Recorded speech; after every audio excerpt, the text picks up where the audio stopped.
സിബ്ലിങ്സിൻ്റെ കൂടെയോ പാരൻസിൻ്റെ കൂടെയോ മാത്രം ടൈം സ്പെൻഡ് ചെയ്യുക. റൂമിലിരുന്നാൽ വീണ്ടും ടെൻഡൻസി കൂടും. ആരുമില്ലാത്ത സമയത്ത് വീട്ടിൽ ഒറ്റയ്ക്ക് നിൽക്കാതിരിക്കുക, വേറെ ഏതെങ്കിലും ഫ്രണ്ട്സിൻ്റെ കൂടെ എങ്ങോട്ടോ എവിടേക്കെങ്കിലും പോയിട്ട് അവിടെ സ്പെൻഡ് ചെയ്യുക. അപ്പോൾ ഈ ഒറ്റയ്ക്ക് ഇരിക്കലൊരു പ്രശ്നമാണ്.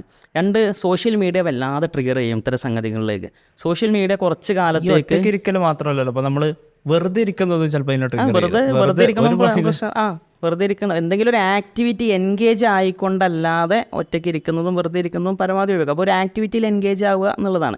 അപ്പോൾ ഈ സംഗതികൾ, ഈ ക്യൂസ് ഒഴിവാക്കുക, നമ്മളെവിടെയെങ്കിലും എൻഗേജ് ആവുക, പിന്നെ അതാണ് ഇതിന്. പിന്നെ നമ്മൾ ആരോടെങ്കിലും അക്കൗണ്ടബിൾ ആകുക എന്നുള്ളത് ഏറ്റവും പ്രധാനമാണ്. അതായത് ഒരാൾ ചോദിച്ചാൽ അയാളോട് നമ്മളുടെ എല്ലാത്തിനെ കുറിച്ച് ഒരു ആൻസറബിൾ ആവുക എന്നുള്ളത്. അപ്പോൾ മുസ്ലിങ്ങളെ സംബന്ധിച്ച് അതിൽ ഏറ്റവും വലിയൊരു അനുഗ്രഹം എന്താ വെച്ചാൽ നമ്മളെപ്പോഴും നമ്മളുടെ സൃഷ്ടാവിനോട് അക്കൗണ്ടബിളാണ്. കാരണം സൃഷ്ടാവ് എന്നെ എപ്പോഴും കാണുന്നുണ്ടെന്നും ഞാൻ പിന്നെ സൃഷ്ടാവിനോട് അവനോട് ഉത്തരം നൽകേണ്ടതാണ്